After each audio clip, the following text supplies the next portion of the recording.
Gengar is one of the very first Pokemon you see in the video game series, and that's also reflected in the anime. So it's no wonder why Gengar has remained one of the all-time favorite Pokemon, even across generations. In Generation 1, Gengar and its pre-evolutions were the only ghost types available, and since then it has remained competitively viable, despite having various buffs and nerfs and changes to abilities. So is this also true for the TCG? Has Gengar maintained a strong presence within the trading card game even over the multiple sets over all of these years? The first printed Gengar card was in the Fossil set. Now this card came out during a time when the format was heavily focused on big basics. Evolution cards were very rarely played. So initially this card didn't see very much play despite having no weakness and a fighting resistance, which was really great against cards like Hitmonchan. However, once the Prop 15 format was introduced and evolution cards became more viable and relevant, this card finally got to see some tournament play in conjunctions with other big cards at the time like Wigglytuff and Promo Mewtwo. But with that being said, Prop 15 was kinda terrible as a format. For more information on that, check out my video on the Prop 15 format. In short, Prop 15 limited the number of trainers you could use in a single deck, so cards like Gust of Wind had to get cut, and Gengar's Dark Mind attack worked as a pretty good substitute for that. The card was liked enough and played enough that it was reprinted later in the Legendary Collection. Next is Gengar from Gym Heroes, which despite being a pretty decent card, saw very little play, and that's mostly because the Sabrina trainer cards offered almost no support to the actual Sabrina Pokemon that were in Gym Heroes and Gym Challenge. But one interesting side note is that the Japanese version of this card's art actually featured some tombstones in the holographic background, which were removed for the English release because I guess they were just too spooky. Another Sabrina's Gengar popped up in Gym Challenge and found its way into a lot more decks, mainly because it had 10 more HP and both of its attacks were just better. In particular, it could be splashed into the Night Spirits deck, which mainly focused on Haunter but could also incorporate Gengar. If you're interested in that, check out the video on my channel. And man, what great card art on this. A lot of Gengar cards have really great art on them. Morty's Gengar was part of the Versus set, which was never released outside of Japan. It could be played as a basic. Its first attack is Hypnosis, which puts the opponent to sleep, and its second attack is Transfer Pain, which can move one damage counter off of Morty's Gengar onto the defending Pokemon. Dark Gengar from Neo Destiny fit right into a deck archetype called Knocklock, in which you use Noctowl in order to deprive your opponent of trainers, while Dark Gengar could keep them asleep. And while Noctowl was used to Knocklock in conjunction with a lot of other different Pokemon, Dark Gengar was especially good because every single deck at this time used baby Pokemon in it, which required a coin flip to knock out. However, using Dark Gengar's pull-in attack, you could deal 30 damage to a baby by pulling it off the bench without having to flip a coin. This would further slow down your opponent's progress because baby Pokemon were the main utility cards for any deck in the Neo era. Moving into the E-Reader era, Gengar finds itself in another top deck in the Shadow Swap archetype. This deck functions the same as other teleporter type decks, such as Spooky Porter, Baby Porter, and Baby Spinner, which all have videos on my channel breaking them down. What about that? 3 channel plugs in one video. The focus of this deck was to use Hide-In Shadows in order to deal damage and then retreat Gengar to the bench, swapping it out with Blissey, who already has high HP, but if you load it down with Metal Energy, then it's going to be even harder to knock out. All the while, you can use Happy Healing to deal any damage that Gengar has sustained, and with the Dragonite on your bench, you can free retreat Blissey into Gengar so that you can do the whole thing over again. Keep using Hiding Shadows over and over again until your opponent's fainted without them being able to knock out your tough Blisseys. With this deck, you would willingly sacrifice some low HP Pokemon early on so that you can get your setup with all of these evolved Pokemon on your bench and as you're active. That way, late game, you can start using Gengar's Chaos move to make a massive comeback against your opponent. Skyridge Gengar was uncharacteristically more of a support card instead of an attacker, and it did have one really confusing name for its attack in Hydrokinesis, Gengar EX, which came out in the Fire Red and Leaf Green set, is arguably the best Gengar at this point that has ever been printed. It has two really great attacks where it punishes your opponent for having supporter cards and trainer cards in their hand, while also punishing your opponent for losing against you.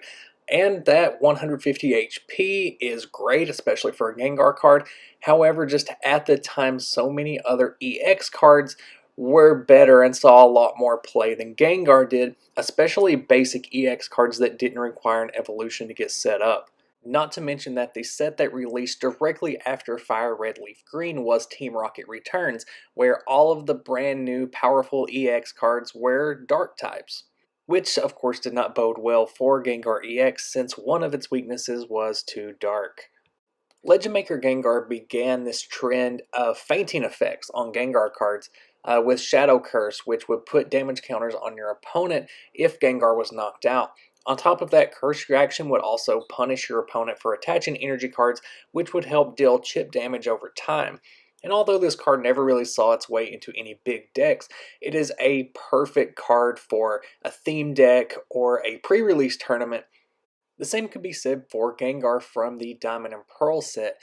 Because Life Drain requires a coin flip, it's likely that Gengar would be knocked out by your opponent's Pokemon. There were a lot of really hard-hitting Pokemon at this time, and it does combo really well Shadow Dance, where you could Life Drain and then Shadow Dance the next turn for a full KO. However, this strategy took too many turns and Gengar was more likely to be knocked out by then.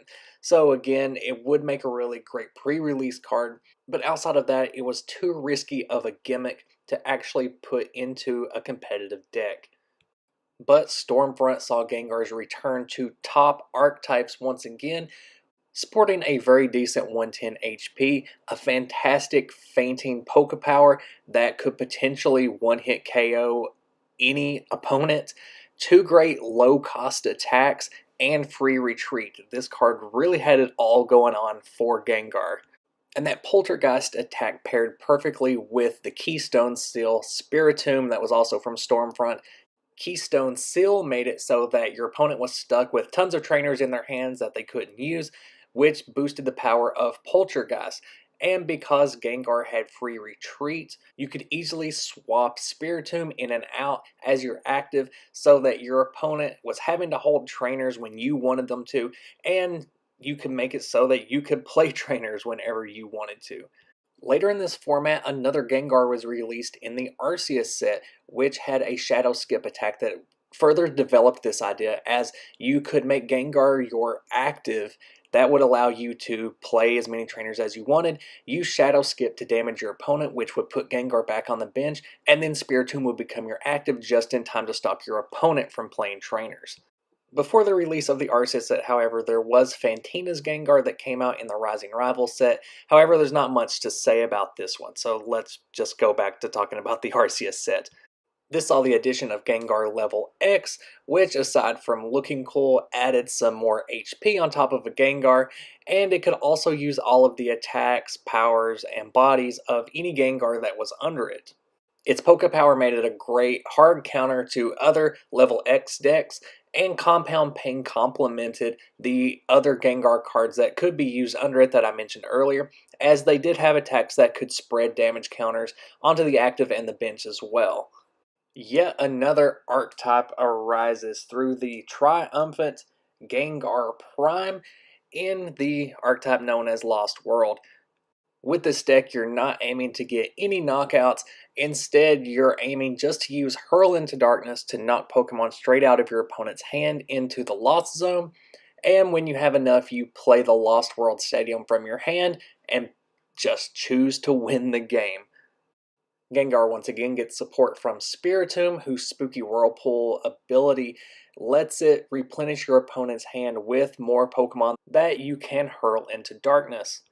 Further support from the supporter, Seeker, made this deck infuriating to play against because it would basically force you to put a Pokemon in your hand that could be hurled into darkness.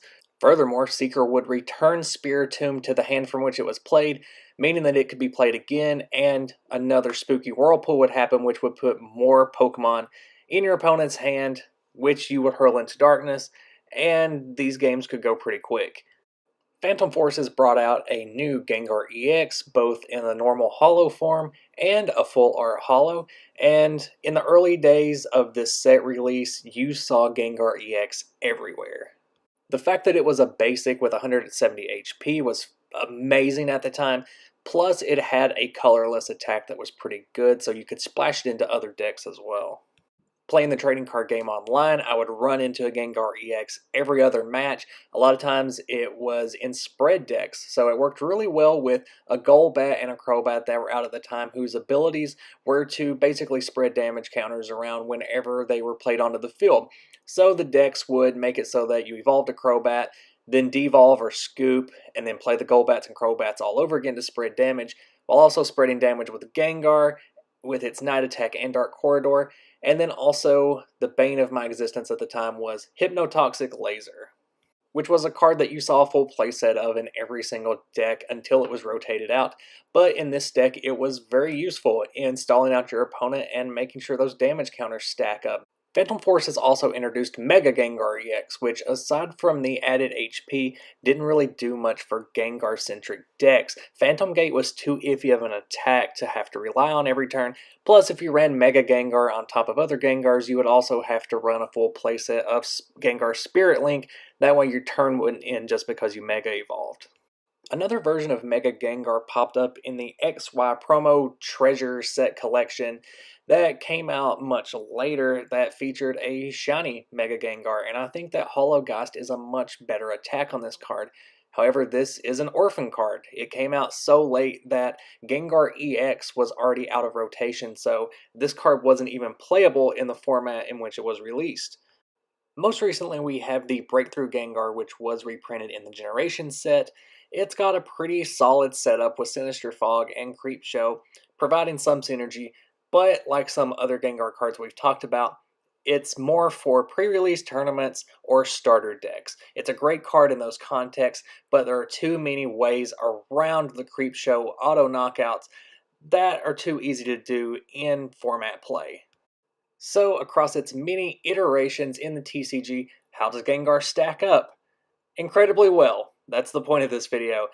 Gengar is more consistently a part of top deck archetypes than almost any other Pokemon I can think of. It's right up there with Mewtwo as being in just deck after deck with every set that comes out.